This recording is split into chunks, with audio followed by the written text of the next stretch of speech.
Hello, everyone, and welcome back to Generation X podcast, where we connect global leaders, innovators, and creators shaping the future. I'm your podcast host, Aryan Patel, the founder of BizGrow. And today with us is Tom Dusenberry. Tom, a very warm welcome to the show.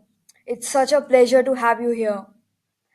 And today we're diving into a topic that excites millions across the world, gaming and esports. And to guide us through, we have a very special guest. So let's get going. Tom, you've had such fascinating career from Hasbro to gaming and now finally esports advisory. Can you share a bit of your journey and what drew you into this journey? Yeah, thank you. I really appreciate it, and it's an honor to be on your show. So thank you so much. I've been in the game industry my entire career, and I actually started on the loading dock of Parker Brother Games. And then 22 years later, I was the president of the company. So I had an opportunity to really learn the game business from the ground floor, and then to be able to go through all the different departments of the game business and ultimately become the CEO. And during that time, I was just had the greatest opportunity in the world to work with the best brands in the world. So I worked with like Star Wars, and I worked with Monopoly and Trivial Pursuit and Nerf and many other great games and toys. And then in the early 90s, Parker Brothers was acquired by Hasbro. And so then I became part of the Hasbro family of companies. And during that time, it was a period of great innovation and creativity. And we brought all kinds of new and different games to the marketplace, including Magic the Gathering, which was a phenomenal card game at the time. And during my time at Hasbro Interactive, I then had an opportunity to have a lot of capital, and I went out and I acquired multiple game companies. So I bought Atari. I also acquired Microprose, Spectrum Holobyte, Avalon Hill, and then, of course, Wizards of the Coast, which was the biggest and best acquisition in the game industry. So that then led me to become an entrepreneur. And for the last 20 years, I've been running my own game company called Dusenberry Entertainment, where I've been very focused on mobile games and also hybrid entertainment, where you take physical products and digital products and you bring them together. And that's what led me to esports. And So, so I'm very involved in esports right now, and I'm on the board of a very high-end esport company called M80. And we go out and we compete throughout the entire world with our teams, and try to be at the very best in the world from an esport perspective. And then in addition to that, your audience may be interested in a new genre that I'm really focused on, and that is it's skill-based games and regulated games where in the future people will be able to go and gamble on players that are playing games similar to what they do for sports such as rugby and soccer and other types of sports.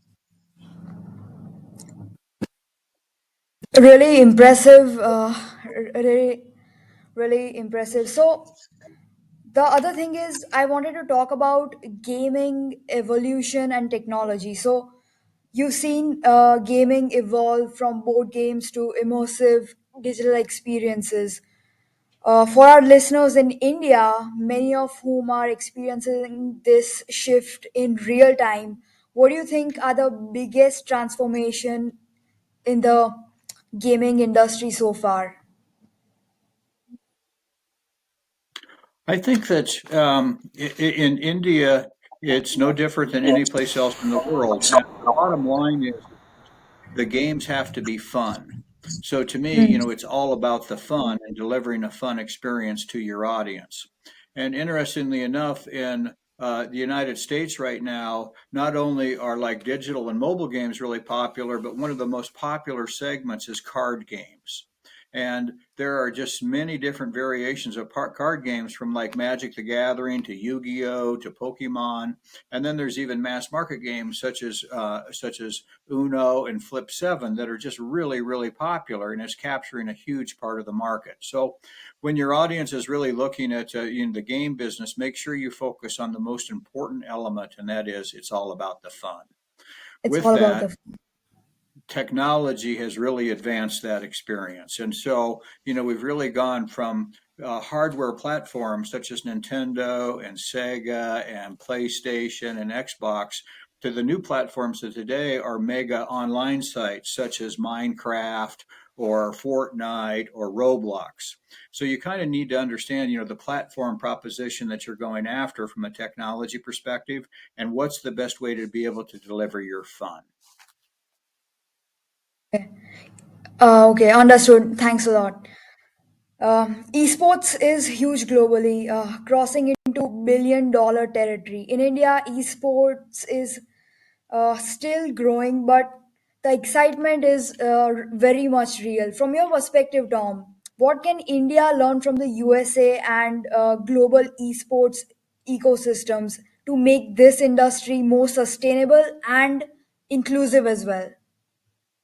I think that lessons learned from the United States and the e-sport business is that the focus was always on the big tournament. So it was coming together with League of Legends or Call of Duty, where there would be 10,000 people in an audience seeing the best of the best play.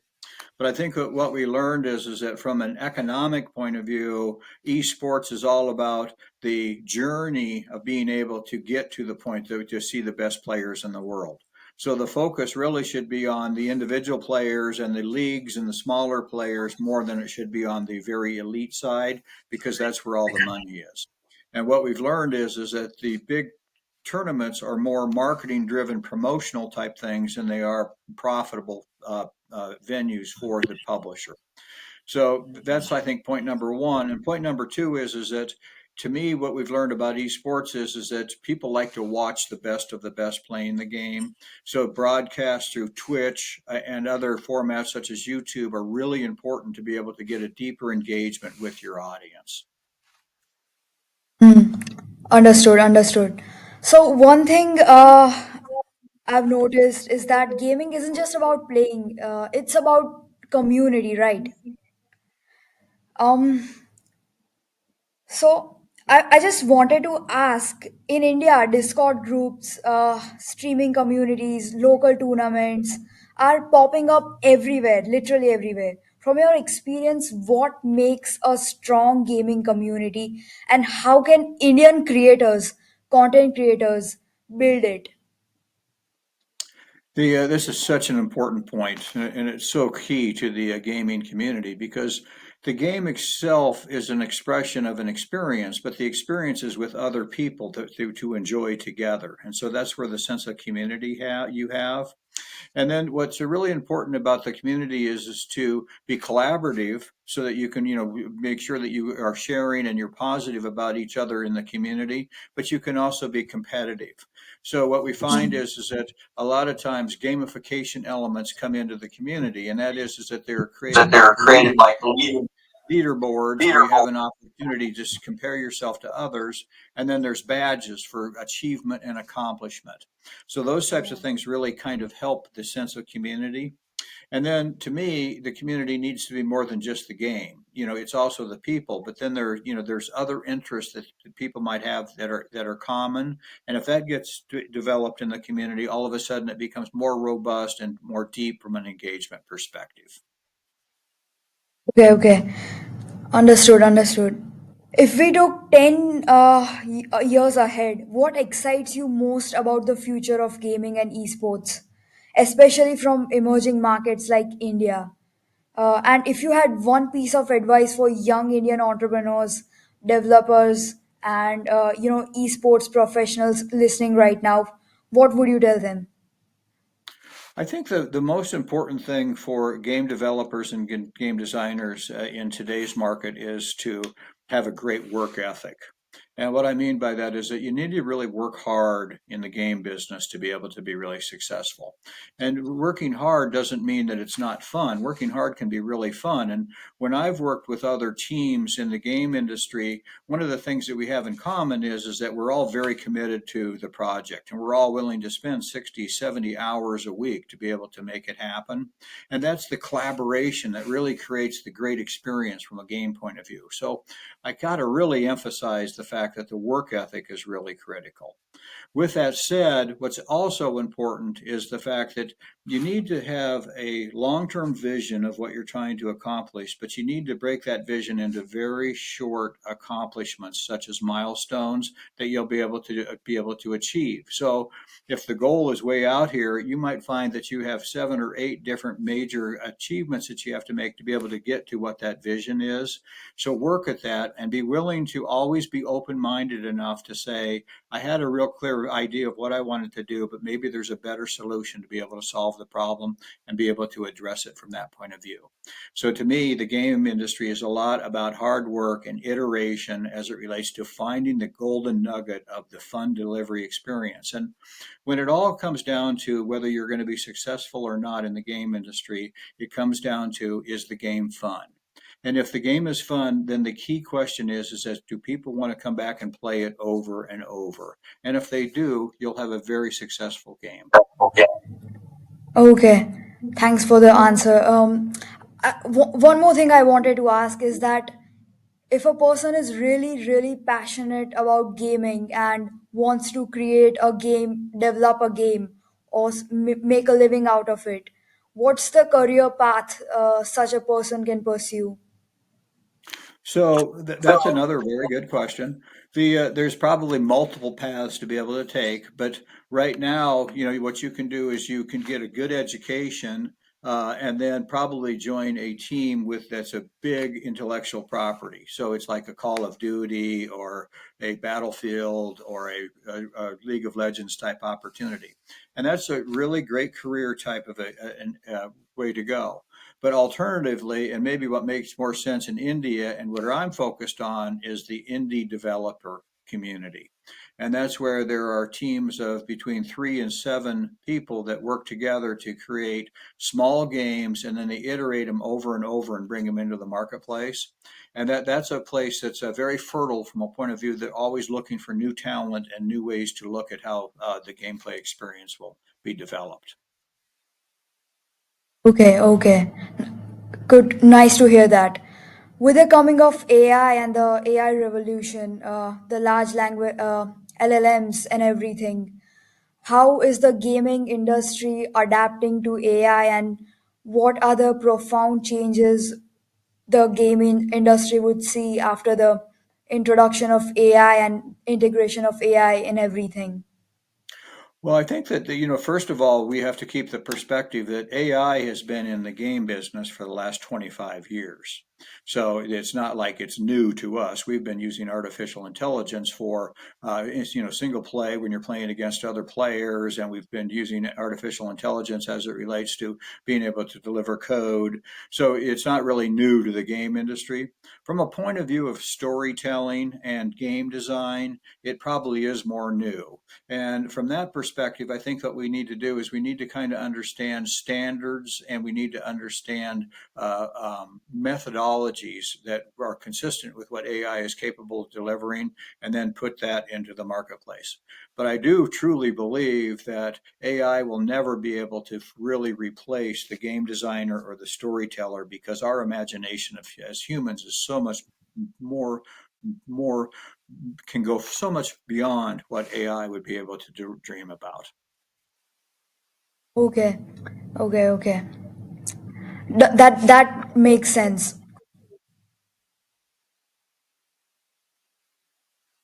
Does a in the gaming industry, how does a gaming company do the marketing for the game? How do they find more users for the game? So what's the marketing strategy they adapt? Is it that they are 100% focused on the product, or are they or is there more to it? I think that that's a very complicated question. And the in the game business, there's two key elements to success. One is to create a fun game, and two is to find an audience for that fun game. So, we're now talking about the audience development. And when you look at it, if you have an original game that has never been brought into the marketplace before, the biggest challenge is to be able to find an audience. So that's why many people go and they do licensing deals where they get a pre-established property and make their game to that because people already know about it and kind of has a built-in audience. So if you're doing original game and you're trying to create an audience, what I believe you need to do is you need to start small and you need to find out what is compelling about your game from the audience perspective. And once you get that nailed, you need to try to build it a little bit bigger and a little bit bigger. So to me, it's kind of a step and repeat type of a thing as it relates to finding an audience with a new original property. On the other hand, if you go out and you get the Star Wars license or you go out and get the new Marvel license, you have an expectation that the fans are just going to come to you immediately. So you have to have a game that is capable of delivering against what that IP expectation is, and then be able to have that audience say, hey, I like this enough that I will stay with it and I will continue to play it. Okay, understood, understood. Thanks for the thanks for the answer. One more thing I wanted to ask. What does a day in your life look like? A day in my life is filled with all kinds of exploration and creativity, and I'm at the stage in my life where I do a lot of consulting and I do a lot of advising and I do a lot of board work. But what gives me most joy is when I can go back and I can create new game ideas and work with new game developers and collaborating new opportunities to come to the marketplace. So for me right now, I'm doing lots of work in this hybrid entertainment area, such as in drone soccer. I'm using artificial intelligence for coaching buddies for coaches for players that are playing games. I'm working a lot in the RC car area, trying to create game experiences. So today, my days are very filled from a point of view of focusing on different ways to deliver fun experiences in the game market. Okay, okay, understood. Your career path and your life journey has been really really successful. What's the best piece of advice you've ever received in your life, and what's the one thing you would say to someone who just wants to start a business at a young age and is an entrepreneur? I think the best advice that I ever got was never give up. And what you mean by that is in the game industry, on the one hand, my career is filled with tremendous successes and things that I'm really, really proud of. But on the other hand, because I've been in the game industry so long, I have seen many, many failures as well. And a lot of times, a failure will lead to something else that'll be more significant that will then ultimately lead to a success. So if you're in the game industry, and the game industry is not for the faint of heart, many, many people just can't handle our industry from a point of view that you really have to work hard. Your heart gets broken many times, and the intensity of being able to deliver new experiences is very high. And so the people that can survive and that do want to be in the game industry have to have that tough skin and that ability to never give up and always continue to work hard to find the next new inspiration from a point of view of, is it fun? Okay. You're really inspiring and insightful. Thanks a lot.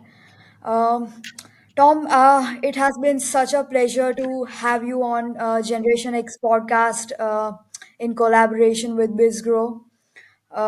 Thank you for joining us today and sharing your wisdom. To our listeners in India, uh, to all those people who want to become leaders and entrepreneurs like Tom Dusenberry, this is the podcast for you, and hoping for many more in the future. Thanks a lot for your time and connecting with me. Uh, this is Aryan, and this is Bizgrow Podcast signing off. See you next week.